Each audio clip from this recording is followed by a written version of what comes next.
So mshikaji anaitwa Joshua Igwedo. Mwamba alikuwa na mali kinoma. Ni mshikaji ambaye ana pesa, ana mali, ana magari, majumba ya kifahari. Na mwamba pia anamiliki kampuni moja ambayo ni kampuni kubwa sana ambayo inafahamika kwa jina la Skywise Group. Sasa licha ya mwamba kuwa na vitu vyote hivyo, lakini mshikaji hana furaha kabisa kwenye maisha yake.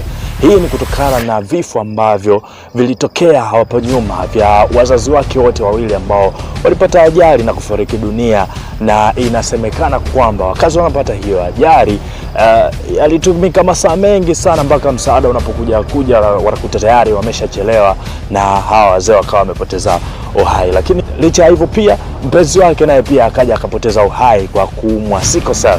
Kwa hiyo ni kitu ambacho kikawa kimempa stress kinoma na kumfanya akawa anaishi katika mazingira magumu kiasi cha kwamba akawa na makasiriko na kila mtu, huko akiamini ya kwamba hivi vyote vifo vitatu vimetokea kutokana na uzembe wa watu ambao walikuwa wanazunguka wa kushindwa kutoa msaada wa haraka kwa hao watu watatu ambao walikuwa wanawapenda, ikatokea wakafariki dunia. Lakini kabla ya yote hayo, mpenzi wake alikuwa amemwachia mbwa mdogo ambaye mshikaji inabidi awe anampa furaha wakati wote, na mwamba kwa kuwa alikuwa anampenda yule mbwa akawa amempa jina la Luna. Sasa tukitoka huko upande wa pili, kuna huyu bidada anaitwa Ogechukwu Okafor.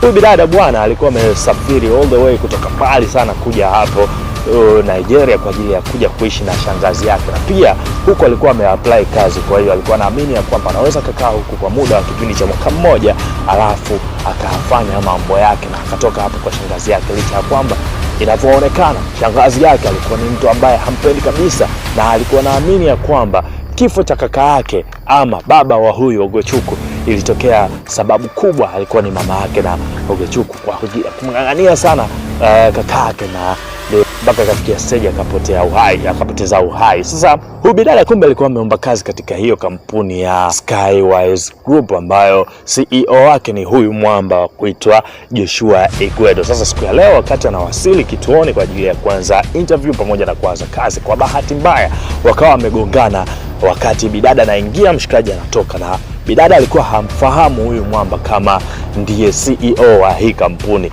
Licha ya kwamba bidada alifanya jitihada kubwa sana kumuomba mshikaji msamaha kwa kumgonga bahati mbaya na nini, lakini mwamba hakutaka kuelewa kabisa. Nakumbuka kwamba mwamba ana makasiriko sana na binadamu, na pia hana utani kabisa na mtu yoyote, kitu ambacho kinasipelekea endapo kama ukijibizana naye kauli kidogo, basi anaweza kufanyia kitu chochote pia. Na mshikaji alikuwa harudi kauli mara mbili, yani akishazungumza kazungumza, akirudia kauli mara pili jua kazi huna, wakawa wamegongana hapo. Kwa hiyo mwamba alimwashia moto sana bidada, lakini bidada naye hakutaka kuwa mnyonge kabisa kwa huyo mshikaji, naye alijikuta anamwashia moto pia na kumwacha pale. Mwamba akiwa anajiuliza huyu ni binadamu aina gani huyu, asiyefahamu mimi ni nani, na pia anaingia kwenye kampuni yangu bila kujua mimi ni nani, ananiwashia moto bila kujua mimi ni nani, na anapata wapi ujasiri wa kuniwashia moto kwenye kampuni yangu ambayo naimiliki mimi mwenyewe. So bidada baada ya kumkacha mshikaji akaenda kwenye kituo chake cha kazi, akakabidhi mafaili yake na akapewa kitengo kwa ajili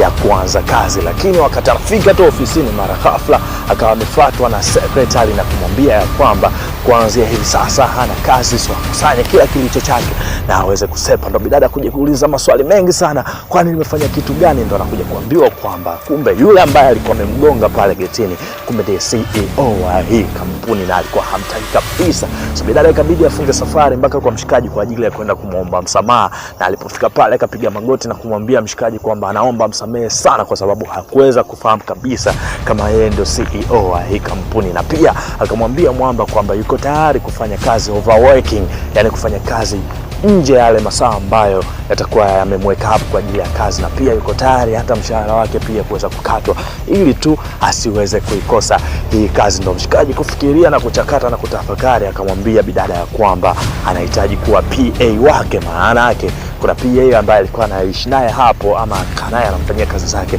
alikuwa amezinguana naye kwa kiasi fulani, kwa hiyo anamuomba bidada awe PA wake, na akamwambia kwamba hiyo PA sio tu kwa ajili ya ofisini, bali hiyo PA ataenda kuifanya mpaka nyumbani kwa ajili ya kusimamia baadhi ya shughuli ndogo ndogo na kumpa taarifa mshikaji ya kitu gani hasa ambacho inabidi akifanye na kitu gani hasa ambacho inabidi akifuate kwa muda huo. So maisha yakaenda. Sasa ule ukaribu wa hawa watu wawili na mwamba yupo kikazi zaidi na bidada naye yupo kikazi zaidi. Siku moja mbwa wa mshikaji ambaye alikuwa anampenda kinoma, yule wa kuitwa Luna yule, akawa amepotea. Sasa kwenye kupotea, kitu ambacho kikawa kimemfanya mshikaji akawa stressed zaidi, kwa sababu yule mbwa ndo kiumbe pekee ambacho kinampa furaha hapa duniani kwenye maisha yake, ambayo amebakia hana furaha tena na mtu yoyote. So baada ya yule mbwa kupotea, mshikaji akawa yuko stressed kinoma, ikafikia stage mpaka akawa amejifungia ndani takriban siku 2 nao kula na kufanya kitu chochote kile.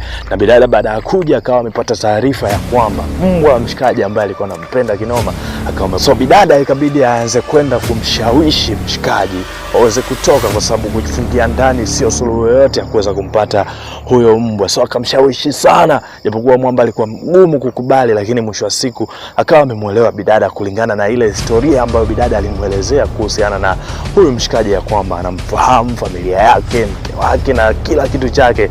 Kwa hiyo akawa amemshawishi sana na mwamba akawa amekubali kutoka kwa ajili ya kwenda kumtafuta huyo mbwa, na akiwa na imani ya kwamba ipo siku watampata. So mzigo kaanza hapo mzee, chocho tu chocho, door to door, posters za kutosha, kubandika mabango kila sehemu kuhakikisha kwamba wanampata huyo mbwa. So hii situation ikapelekea hawa watu wawili kuwa na ukaribu wa kiasi kikubwa kinoma, mpaka siku ambayo wakaja kumpata huyo mbwa ilikuwa ni siku ya sherehe sana kwao, sababu zile posters ambazo walikuwa wamebandika ziliwasaidia. Na siku hii leo wakawa wamepigiwa simu na mtu ambaye hawamfahamu by the way, na wakaenda huko kwa ajili ya kwenda kumchukua huyo mbwa. Na baada ya kumchukua mwamba ikabidi aulize maswali, kwa sababu si rahisi kwa huyo mshikaji kuwa na huyo mbwa. Na mwamba akamwambia ya kwamba huyo mbwa amemtoa kwa mtu wake wa karibu kabisa. Ni nani huyo?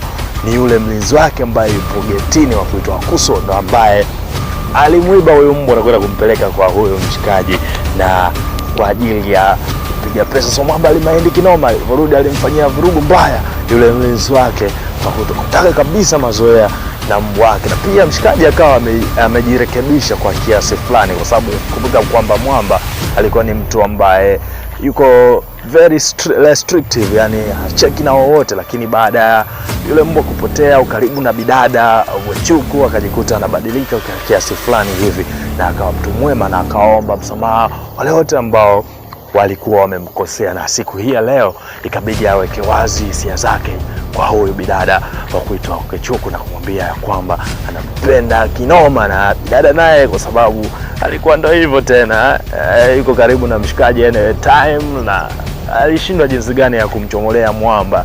So ikabidi naye amkubalie tu, na likapigwa busu moja msafirisho la maana sana, na wawili hawa wakajikuta wameingia katika familia ya mahusiano rasmi. Bwana, huu mzigo wa kuitwa Me, You and Luna all the way from Nigeria, Uchenna Mbunabu ndo ambaye amehusika kwa kiasi kikubwa sana mpaka huu mzigo unatufikia hapa. Komi Cliff Davis kwenye mitandao yangu ya kijamii kote kule natumia kama Cliff Davis Mr. Story. Nenda pale TikTok, nenda pale Instagram. By the way, Instagram yangu ipata shida kidogo, na tafungua backup Instagram kwa ajili ya kuweza kupata kila kilicho bora zaidi. Lakini pale YouTube natumia kama ya Movies Time. Ingia hapo, shusha comment yako, and then everything is gonna be okay and everything is gonna be alright. Pia bye bye.